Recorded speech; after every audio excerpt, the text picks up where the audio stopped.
నిజంగా శనికి ఎంతో ఇష్టమైన మాసం పుష్యమాసం. అలాంటి పుష్యమాసంలో వచ్చే శనివారం అంటే శనికి ఇంకా ఇష్టం. అటువంటిది డిసెంబర్ 20 నుంచి పుష్యమాసం శనివారంతోనే ప్రారంభమవుతోంది. పుష్యమాసం మొట్టమొదటి రోజు శనివారం అయింది కాబట్టి డిసెంబర్ 20 చాలా శక్తివంతమైన రోజు. పుష్యమాస ప్రారంభం శనివారంతో కలిసి వచ్చింది. అందుకే ఆ రోజు చేసే శని పూజలు కానీ, శని అభిషేకాలు కానీ, శని దానాలు కానీ, శని స్తోత్రాలు కానీ కొన్ని వేల రెట్లు విశేషమైన ఫలితాలను కలిగింపజేస్తాయి. సంపూర్ణంగా శని దోషాల నుంచి బయటపడటానికి డిసెంబర్ 20వ తేదీ చేసే శని పూజలు అద్భుతంగా సహకరిస్తాయి.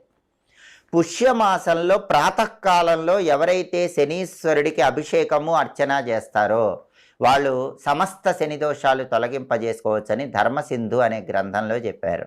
నవగ్రహ ఆలయంలో శని విగ్రహానికి నువ్వుల నూనె పోయండి. చాలా కాలంగా మిమ్మల్ని విసిగిస్తున్న అనారోగ్య సమస్యల నుంచి క్రమంగా బయటపడవచ్చు. ఆ రోజు కొబ్బరి నీళ్లు శని విగ్రహం మీద పోస్తే ఆర్థిక ఇబ్బందుల నుంచి తొందరగా బయటపడవచ్చు. ఆదాయ మార్గాలు పెరుగుతాయి. సూర్యోదయ సమయంలో ఆవాల నూనె పోస్తే దానివల్ల ఆకస్మిక సమస్యలన్నీ తొలగిపోతాయి. శత్రుబాధలు, దృష్టి దోషాలన్నీ తొలగిపోతాయి. కాబట్టి ఆరోగ్యం కావాలంటే శని విగ్రహం మీద నువ్వుల నూనె పోయండి.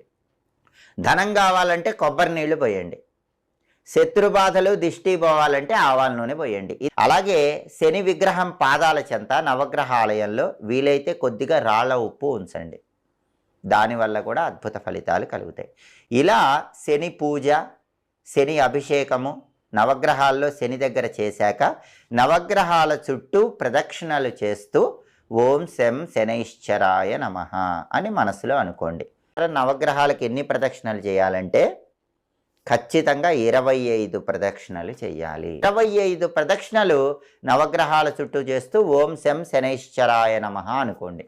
ఈ మంత్రం చదువుకుంటూ చేస్తే ఈ ప్రదక్షిణల వల్ల జాతక శని దోషాలు, అలాగే రాశిపరంగా శని దోషాలు ఉంటే వాటి నుంచి కూడా తొందరగా బయటపడవచ్చు. ప్రత్యేకంగా మాత్రం మీ వ్యక్తిగత జాతకంలో జన్మ కుండలిలో శని ఇబ్బంది పెడుతూ ఉంటే మాత్రం ఈ ప్రదక్షిణల వల్ల తొందరగా ఆ ఇబ్బందుల నుంచి బయటపడతారు. శని మహాదశ, అంతర్దశ, ప్రత్యంతర్దశ జాతకంలో నడుస్తున్న, జాతకంలో పాపస్థానాలలో 6, 8, 12 స్థానాల్లో శని ఉండటం వల్ల ఇబ్బంది పడుతున్నా వాటన్నిటి నుంచి బయటపడటానికి ఈ శక్తివంతమైన 25 ప్రదక్షిణలు చాలా అద్భుతంగా సహకరిస్తాయి. ఇళ్ళకి సమీపంలో నల్లటి శునకాలు వస్తూ ఉంటాయి, అంటే నల్ల కుక్కలు వస్తూ ఉంటాయి. నల్ల కుక్కకి పెరుగన్నం ఆహారంగా వేసినా కూడా శని దోషం నుంచి బయటపడవచ్చు. లేదా ఏదైనా ఆహారం నల్ల కుక్కకు వేయండి. కపిల గోవును పూజిస్తే కూడా చాలా మంచిది.